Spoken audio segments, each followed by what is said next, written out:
Hello, मैं 3 phase induction machine पढ़ा रहा था। तो अब इसमें क्या पढ़ना है, स्टार्टिंग मेथड। तो स्टार्टिंग मेथड का मतलब क्या है? जैसा कि नाम से पता चल रहा है वैसा कुछ नहीं है कि इससे स्टार्टिंग फैक्ट स्टार्टिंग पर्पस के लिए किया जाता है। ठीक है, इसका यूज किस किस क्यों किया जाता है, पहले ये समझते हैं। होता क्या है, स्टार्टिंग के टाइम में तो वोल्टेज इंड्यूस्ड होता है in the induction motor rotor. तो रोटर में जो देखो, रोटर में बताए थे ना, इंड्यूस ईएमएफ जो होता है स्लिप टाइम्स ऑफ E2 होता है। कब होता है? रनिंग कंडीशन में। अगर स्टार्टिंग कंडीशन की बात किया जाए तो ये क्या होता है, स्लिप का वैल्यू 1 होता है। तो उस समय जो रोटर पर जो तुम्हारा इंड्यूस ईएमएफ होगा वो क्या होगा, वो E2 होगा। ठीक है। तो तो क्या होता है, तो रोटर का जो इम्पेडेंस होता है वो लो होता है, जो Z2 का जो वैल्यू होता है वो लो होता है। तो इसका जो करंट क्या होगा, आई का वैल्यू क्या होता है, E/Z, यही होता है ना। ये भी हाई है ये भी लो है, तो करंट का वैल्यू क्या होगा, हाई हो जाएगा। ठीक है। तो क्या हो जाता है, this large rotor current is reflected in the stator. तो हम बताए थे कि जो इंडक्शन मशीन होता है लाइक का ट्रांसफार्मर होता है। मतलब अगर इधर तुम्हारा लार्ज करंट अगर तुम्हारा फ्लो होने लगेगा तो इसका इफेक्ट इधर भी आएगा कि नहीं, प्राइमरी में आएगा कि नहीं। तो यही यहाँ पे बोल रहे हैं। तो ये जो लार्ज करंट है वो कहाँ रिफ्लेक्ट हो जाता है, स्टेटर में, बिकॉज ऑफ ट्रांसफॉर्मर एक्शन, जिसके कारण क्या होता है, हाई करंट, मतलब हाई स्टार्टिंग करंट, उसका जो मैग्नीट्यूड अबाउट क्या होता है, 5 to 8 times of full load current, full load. ठीक है। तो इतना ज़्यादा करंट रोटर में स्टेटर में भी फ्लो करने लगा। ठीक है। अब जब इतना हाई करंट फ्लो होगा तो क्या होगा, बाइंडिंग पर इफेक्ट पड़ेगा। बाइंडिंग क्या हो सकता है, अगर कुछ लार्ज टाइम तक ये करंट फ्लो होते रह जाएगा तो जो बाइंडिंग है वो बर्न हो जाएगा। ठीक है। तो स्टार्टिंग मेथड का यूज इसी के लिए होता है। The purpose of starter is to limit starting current. तो इसका यूज किस लिए हुआ, तो ये जो हाई वैल्यू ऑफ जो करंट हो रहा था उसको लिमिट करने के लिए, limit high value of starting current. ये जो high value of starting current flow हो रहा है उसको। अब जरा सा एक एनालिसिस देख लेते हैं कि अबाउट कितना करंट फ्लो होता है। उससे तुमको एक रफ आइडिया लग जाएगा, तो कुछ पता चल जाएगा कि हाँ सही में इतना फ्लो होता है। तो देखो, यही नहीं इक्विवेलेंट सर्किट बनाते हैं इस टाइप का। R1 X1, इसको हम क्या कर दिए, रोटर वाला R2' X2', same S transformer की तरह। ये स्टेटर का वाइंडिंग का हो गया और ये तुम्हारा रोटर का हो गया। और ये तुम्हारा क्या लेते हैं, कोल लोड, कोल लॉस कंपोनेंट जो होता है उसको डिनोट करते हैं। यहाँ से करंट जो तुम्हारा फ्लो हो रहा है वो I2। ठीक है। अब मान लेते हैं कि इसको पहले निगेटिव लेके चलते हैं।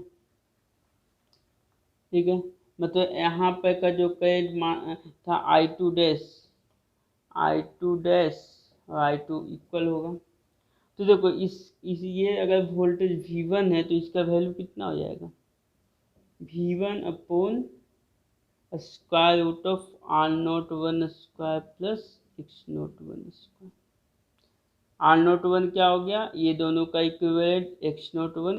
ये ना ट्रांसफॉर्मर में भी इसी टाइप से लिखते हैं ना, देखो सिंपली क्या होता है, मान लेते हैं कि जो वोल्टेज जो V1 है वो कितना है, 230.9 वोल्ट, ठीक है। R1 का वैल्यू ले लेते हैं 0.15 ओम, लगभग इसी के अबाउट होता है, इस प्रैक्टिकली भी इसी अबाउट होता है, इसी का इसी कलर 0.45 ओम होता है। R2 का वैल्यू कितना होता है, 0.12 ओम होता है। तो जब तुम ये सब वैल्यू इसमें रखोगे तो इसका जो वैल्यू कितना आ जाएगा, इस करंट का वैल्यू तुम्हारा आ जाता है 245 एम्पियर। तो देखो एक huge amount of current flow होने लगा स्टार्टिंग में, ठीक है। तो अब इस करंट को ही हमको लिमिट करना है, ये हम एक प्रैक्टिकली तुमको दिखा दिए कैसे हो रहा है, मतलब कितना करंट फ्लो हो रहा है, ठीक है। अब आता है कौन कौन सा मेथड का यूज करते हैं स्टार्टिंग पर्पस के लिए, वो देख लेते हैं।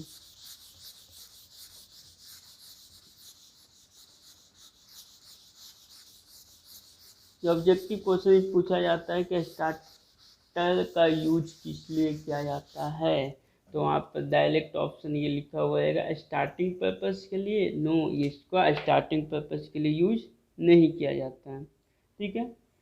अब आता है कि कौन कौन common method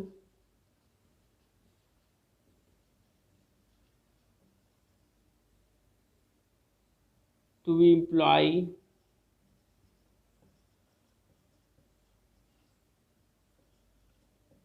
in starting of a given induction. कौन कौन सा मेथड होता है, पहला बोल देते हैं डायरेक्ट ऑनलाइन स्टार्टिंग, इसी को बोलते हैं DOL। फिर तुम्हारा दूसरा क्या हो गया, वैरिएबल रिएक्टर या रेसिस्टर स्टार्टर।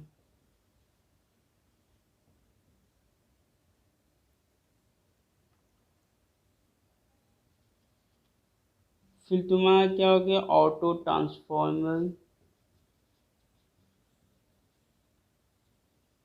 स्टार्टर।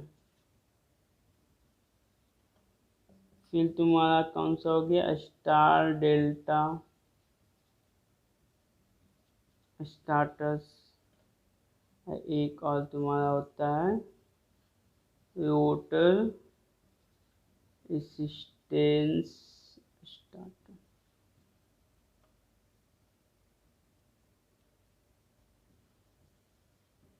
ठीक है। ये सब मेथड तुम्हारा है स्टार्टिंग पर्पस के लिए।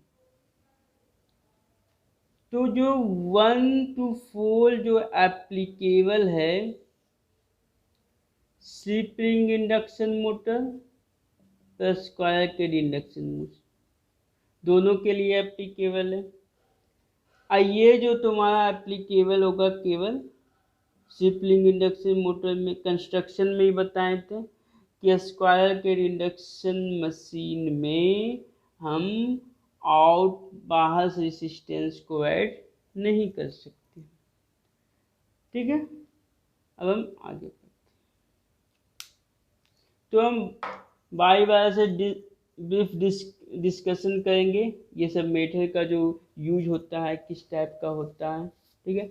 ये ये इसमें ये मेथड एक सिंपल है, वाकई जितनी मेथड दिख रही है ये सब में क्या करते हैं, वोल्टेज को रिड्यूस करते हैं। तो वोल्टेज को रिड्यूस क्यों करेंगे, क्योंकि जो करंट क्या था V/Z है, तो इसको अगर तुम रिड्यूस कर दोगे तो ये करंट भी कम हो जाएगा ना, हो जाएगा कि नहीं। इसी कारण हम क्या करते हैं कि वोल्टेज को ये सब मेथड का यूज करके जो वोल्टेज हमें आ रहा है स्टार्टिंग के टाइम में, उसका ये सब अरेंजमेंट करके वोल्टेज को कम अप्लाई करेंगे। अब वोल्टेज कम अप्लाई होगा तो उसके बाद क्या होगा, जब रन करने लगेगा तो वो जो फुल लोड जो वोल्टेज है वो हम अप्लाई करेंगे, ठीक है। अब हम आगे बढ़ते हैं। तो पहला क्या था, direct online start, DOL। DOL क्या होता है? At starting T is equal to TST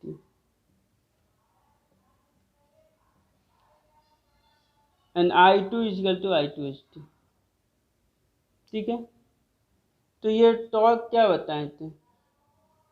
K times IST का R2I S, R2IS बताए थे ना, R2IS। यहाँ पे क्या स्टार्टिंग के टाइम में क्या होगा? S का वैल्यू 1 होगा, तो R2I 1 हो जाएगा। एट फुल लोड कंडीशन में क्या हो जाएगा? T इक्वल टू TST होगा और I2 जो होगा I2FL हो जाएगा। तो उस समय ये जो TFL का वैल्यू कितना हो जाएगा? KIFL स्क्वायर R2YSFL हो जाएगा। अब दोनों का रेशियो निकालो, TST/TFL, IST/IFL का स्क्वायर इंटू SFL। ये तुम्हारा क्या हो गया? डायरेक्ट ऑनलाइन स्टार्टिंग के केस में दो starting torque by full load torque का वैल्यू इस फॉर्म में। अब दूसरा क्या आता है?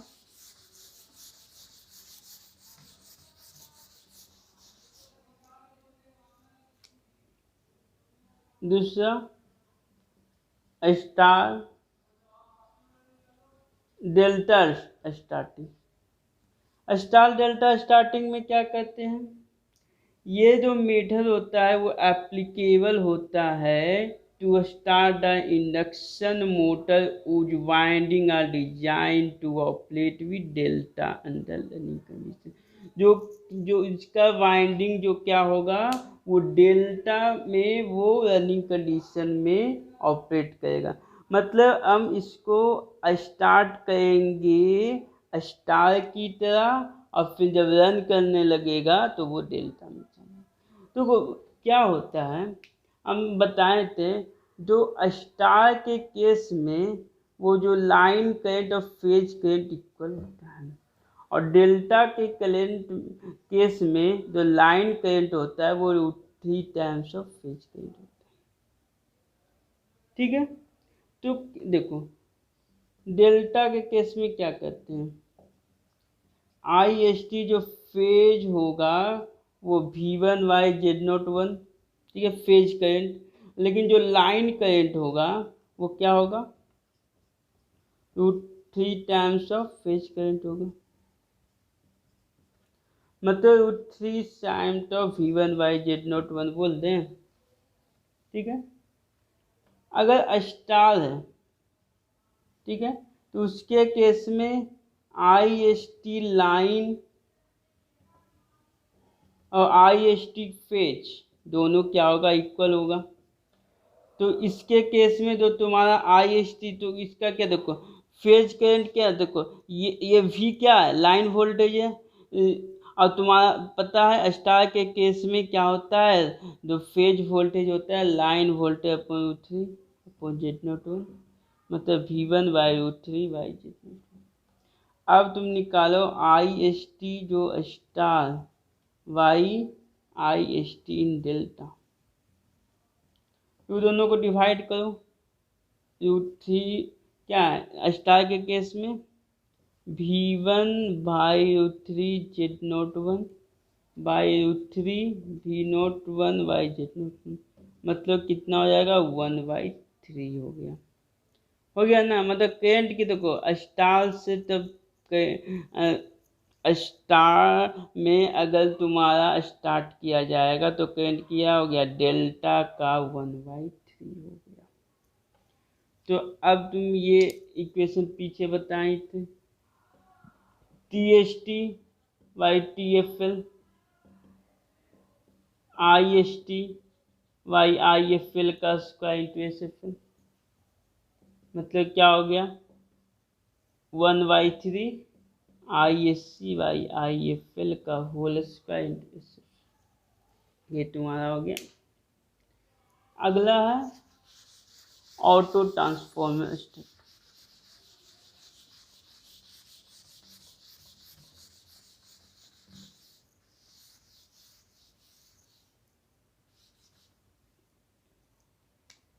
थर्ड क्या है, auto transformer method of step. इसमें हम क्या करते हैं, ऑटो ट्रांसफॉर्मर का ये पहले तुमको पता होना चाहिए इस टाइप का होता है ऑटो ट्रांसफॉर्मर, कि इससे टाइपिंग ले सकते हैं जितना का जरूरत हो, ठीक है। तो by using auto transformer stator applied voltage is reduced. देखो जितना ये जैसे कि ये यहाँ पे अप्लाई कर रहे हैं कुछ भी, अब इसको क्या कर रहे हैं एक्स टाइम से हम क्या कर दिए डिक्रीज कर दिए, यहाँ पर रोटर में अब तुम्हारा इतना ही जाएगा ना, ठीक है। जो तो ये क्या हो गया, रिड्यूस हो गया, विच रिड्यूस द करेंट। अगर ये कम जाएगा तो क्या होगा, करेंट भी consequently the voltage drop it, ठीक है। यहाँ पर क्या करते हैं एक्स भी अप्लाइड बाई बी रेटेड, ठीक है। TST/TFL का जब वैल्यू इसमें निकालेंगे तो क्या होगा, एक्स स्क्वायर TST/TFL का होल स्क्वायर इंटू SF, ठीक है। कोई दिक्कत तो नहीं होना चाहिए। तो इसमें अगर फिगर बनाना है तो इस टाइप का देखो, जैसे कि तुम्हारा ये स्टेटर का बाइंडिंग है, ठीक है, ये तुम्हारा हो गया।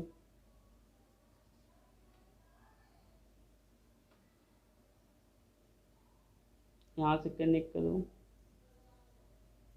ठीक है। ये तुम्हारा ऑटो ट्रांसफॉर्मर लगा दिए हैं, जिससे क्या हुआ देखो यही है ना, इतना टैपिंग लगा दिए हैं। और आगे तुम्हारा कौन सा आता है, series reactor resistance method.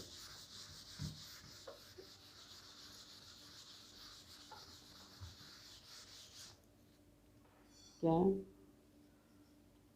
Series reactor या रेसिस्टर मेथड।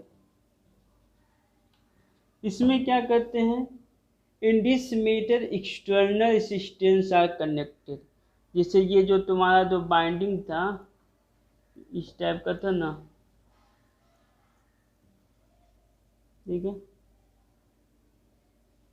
हम इसमें क्या करते हैं, एक्सटर्नल रेसिस्टेंस जाके कनेक्ट कर देते हैं। तो एक्सटर्नल रेसिस्टेंस कनेक्ट करने से क्या होगा, उसके अक्रॉस वोल्टेज ड्रॉप होगा ना। मतलब यहाँ पर जो तुम्हारा है, यहाँ पर जो तुम्हारा कनेक्ट करेंगे, यहाँ पे एक्सटर्नल रेसिस्टेंस या रिएक्टर जो दोनों का यूज कर सकते हैं। तो इससे तुम्हारा वोल्टेज ड्रॉप इसमें होगा, तो जो वोल्टेज ड्रॉप जितना हो गया उसके बाद इसमें जो वोल्टेज आएगा इससे कम आएगा ना, इतना वोल्टेज को ये ड्रॉप कर दिया ना, तो यही बोलता है in this method external resistance are connected in series with it phase, प्रत्येक फेज से of a stator winding during starting. This cause voltage drop across resistance so that voltage available across motor terminal is reduced. तो क्या होगा, motor terminal के across voltage कम गया, बस यही तो मेरे को पर्पस है। अब तुम्हारा ये स्टार्टिंग मेथड हो गया। अब इसमें एक टॉपिक और कौन सा बचा है, speed control of induction motor. Speed control of induction, देखो इसका स्पीड कंट्रोल, स्पीड को रोटर मूव कर रहा है ना। देखो क्या होता है, इसका रोटर स्पीड क्या होता है, NS1 - ये होता है ना। NR कैसे चेंज होगा, मतलब इसको कंट्रोल करना है, NS को चेंज करो, स्लिप को चेंज करो।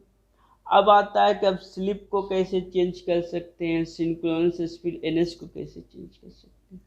तो पहला मेथड लेते हैं स्लिप कंट्रोल, स्लिप, ठीक है। तो स्लिप को कैसे कैसे चेंज कर सकते हैं, एक वोल्टेज कंट्रोल से, दूसरा resistance, rotor resistance control, rotor resistance control, तीसरा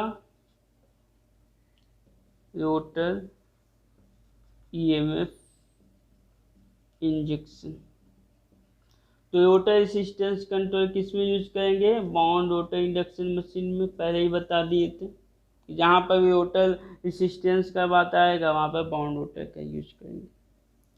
देखो होता क्या है, तो रनिंग कंडीशन जब होता है, रनिंग कंडीशन है, ठीक है, उसमें स्लिप का वैल्यू लो होता है।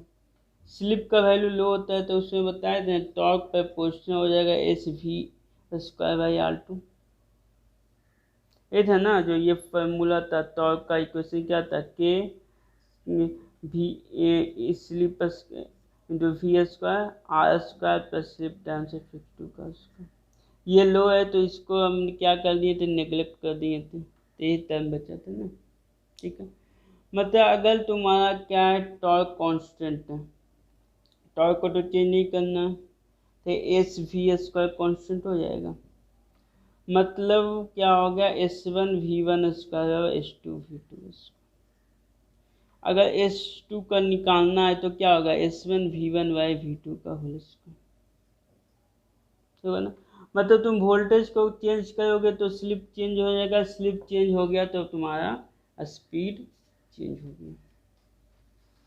हो गया ना, कोई दिक्कत तो नहीं होना चाहिए। अगर रोटर रेसिस्टेंस कंट्रोल, अब इसी फार्मूला में देखो हम क्या किए, हमको वोल्टेज को चेंज नहीं करना है, हम इसी को चेंज कर देंगे, रोटर रेसिस्टेंस को, तो ये हो जाएगा ये देखो ये कांस्टेंट, तब यही ना बतेगा एस वाई आर टू वाला टर्म कांस्टेंट, मतलब S one Y R two बराबर S two Y R two dash. अब जितना रेसिस्टेंस चेंज करेंगे उसके अनुसार ये स्लिप चेंज हो जाएगा, स्लिप चेंज हो गया तो तुम्हारा स्पीड भी चेंज हो जाएगा, ठीक है। और क्या होगा एस, अब जब भी इसमें ये देखो क्या होगा, एस टू जो होगा S one R two dash by, हम रोटर रेसिस्टेंस को बढ़ाएंगे ना, कमा तो सकते नहीं है, ठीक है। अब इसका वैल्यू बढ़ेगा तो इसका वैल्यू बढ़ेगा, इसका वैल्यू अगर बढ़ेगा तो इसका वैल्यू घटेगा। मतलब इसमें जब भी मेरा स्पीड होगा वो हमेशा कम होगा, ज़्यादा नहीं कर सकते हैं स्पीड। ये तुम्हारा हो गया। और दूसरा आता है कौन सा, सिंक्रोनस स्पीड मेथड बताए थे। दूसरा तुम्हारा क्या आ गया, एनएस कंट्रोल, ठीक है। देखो एनएस क्या होता है, सिंक्रोनस स्पीड 120 F/p। मतलब तुम्हारा पहला आ गया फ्रीक्वेंसी कंट्रोल, दूसरा हो जाएगा पोल चेंजिंग, तीसरा हो गया कैस्केडिंग। देखो ये पोल चेंज करोगे स्पीड चेंज हो जाएगा, फ्रीक्वेंसी चेंज करोगे स्पीड चेंज हो जाएगा, ठीक है। ये कैस्केडिंग तो अलग है, कैस्केडिंग के बारे में भी नहीं बताएंगे, ठीक है।